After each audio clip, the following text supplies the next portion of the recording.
پاکستان نے افغان طالبان سے مطالبہ کیا ہے کہ وہ ٹی ٹی پی اور BLA کے خلاف اپنے وعدوں پر عمل کریں اور ان دشمنوں کے خلاف بھرپور کارروائی کریں۔ زمینی حقائق اور بھرپور جوابی کارروائی پاکستان کی ڈیمانڈ ہے۔ پاکستانی وزیر اطلاعات عطا تارڑ نے کہا ہے کہ پاکستانی فورسز نے شمالی اور جنوبی وزیرستان کے سرحدی علاقوں میں حافظ گل بہادر گروپ کے ٹھکانوں پر انٹیلیجنس بیس پر آپریشن کیا۔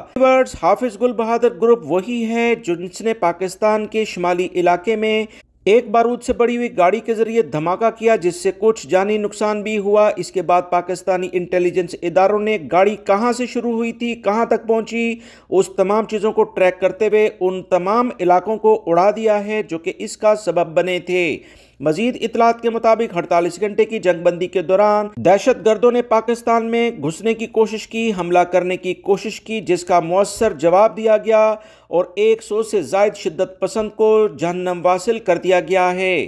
افغان طالبان کا رد عمل بھی سامنے آیا ہے، جس میں ترجمان ذبیح اللہ مجاہد نے الزام عائد کیا کہ پاکستانی افواج نے پکتیکا میں شہری علاقوں پر بمباری کی، جس سے چند شہری جاں بحق اور زخمی بھی ہوئے ہیں۔ افغان حکومت نے خود مختاری کی خلاف ورزی اسے قرار دیا ہے، جبکہ دوسری جانب پاکستانی حکام نے ان الزامات کی سختی سے تردید کرتے ہوئے کہا کہ ہدف صرف دہشت گرد ٹھکانے تھے اور دشمن عناصر غلط بیانی سے عوام کو گمراہ کرنے کی کوشش کر رہے ہیں۔ صورتحال ویورز انتہائی نازک ہے، مگر پاکستان کا پیغام بہت واضح ہے۔ ہم امن چاہتے ہیں لیکن اپنی سرزمین اور عوام کے تحفظ پر کوئی سمجھوتہ نہیں کریں گے۔ مشرق وسطیٰ سے ایک اہم خبر آئی ہے کہ ایران نے بڑا اعلان کیا کہ 10 سالہ جوہری معاہدہ ختم ہو گیا ہے۔ تہران نے خود کو پابندیوں سے آزاد قرار دے دیا ہے۔ دنیا کی نظریں ایک بار پھر تہران پر جم گئی ہیں۔ ایران نے باضابطہ اعلان کیا ہے کہ 2015 کا تاریخی جوہری معاہدہ ختم ہو چکا ہے اور اب اس کا جوہری پروگرام کسی عالمی پابندی یا قانون کا پابند نہیں ہوگا۔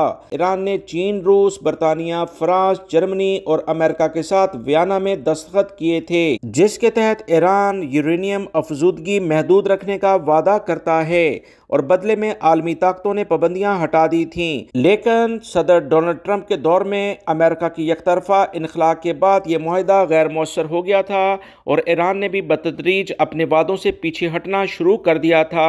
ایرانی وزارت خارجہ نے اعلان کیا ہے کہ اب سے ایران کے جوہری پروگرام پر کسی بھی قسم کی پابندی یا میکینزم کا اطلاق نہیں ہوتا ہے۔ ایران سفارتکاری پر یقین رکھتا ہے مگر اپنے قومی مفاد پر سمجھوتہ کسی صورت میں نہیں کرے گا۔ ماہرین کے مطابق ایران اس وقت دنیا کا واحد ملک ہے جس کے پاس جوہری ہتھیار نہیں، لیکن وہ یورینیم کو 60% تک افزودہ کر چکا ہے، جو کہ ایٹم بم بنانے کے لیے درکار 90% کی حد کے بہت قریب ہے۔ ان تمام خبروں کے بعد یورپی ممالک جس میں برطانیہ، فرانس اور جرمنی ہیں، انہوں نے ایران پر الزام لگایا ہے کہ وہ international atomic energy agency IAEA سے تعاون نہیں کر رہا، جبکہ واشنگٹن نے کہا کہ وہ ایران کو مذاکرات کی میز پر واپس لانا چاہتا ہے۔ دوسری جانب ایران کا کہنا ہے کہ ہم پر حملے کرنے والے ممالک سے مذاکرات کی توقع رکھنا غیر حقیقی ہے۔ رواں سال ایران اور اسرائیل کی 12 روزہ جنگ کے بعد ایران نے عالمی ایٹمی ادارے سے تعاون معطل کر دیا تھا۔ تہران کا کہنا ہے کہ ادارے نے اسرائیلی بمباری کی مذمت نہ کر کے اپنا اعتماد کھو دیا ہے۔ یہ اعلان مشرق وسطیٰ میں طاقت کے توازن کو بدل سکتا ہے اور آنے والے دنوں میں ایران اور مغرب کے درمیان کشیدگی نئی بلندیوں کو چھو سکتی ہے۔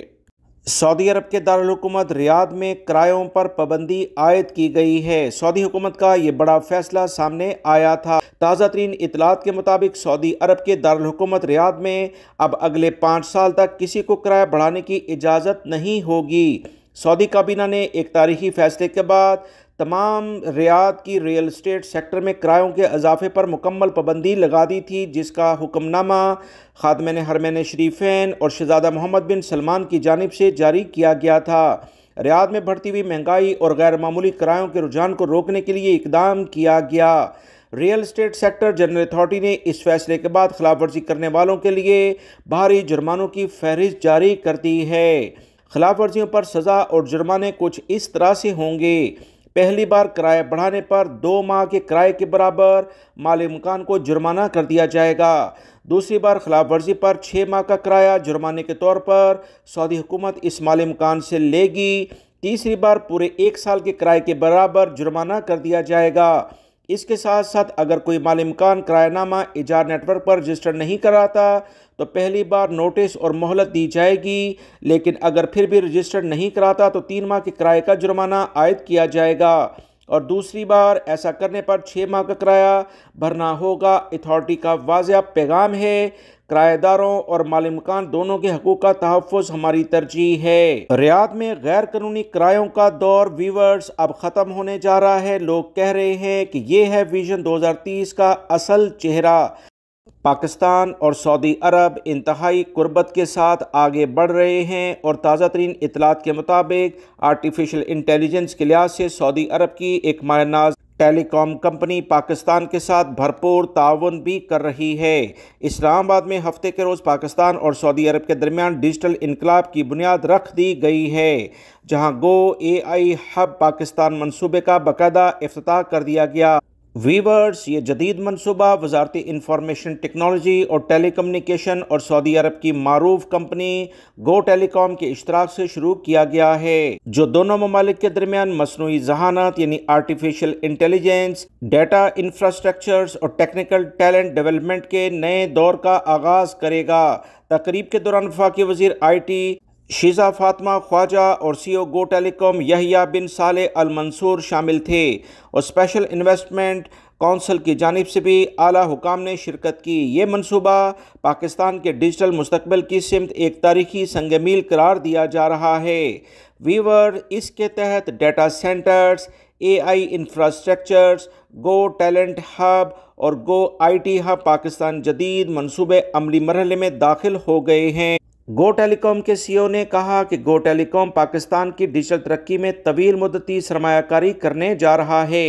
یہ شراکت داری دونوں ممالک کے روشن مستقبل کی ضمانت ہے، اور یہ منصوبہ وزیر اعظم کے حالیہ دورہ ریاض کے بعد اعلیٰ سطحی سفارتی روابط کے نتیجے میں وجود میں آیا ہے، اور ماہرین کے مطابق یہ قدم پاکستان کو خطے میں ڈیجیٹل ٹیکنالوجی اور مصنوعی ذہانت کا مرکز بنا سکتا ہے۔ سوشل میڈیا پر جیسے ہی ویور یہ خبر ریلیز ہوئی، لوگوں نے دھوم مچا دی۔ لوگ بہت خوش ہوئے کہ پاکستان میں باقاعدہ طور پر اب ڈیجیٹل انقلاب 2025 آ رہا ہے۔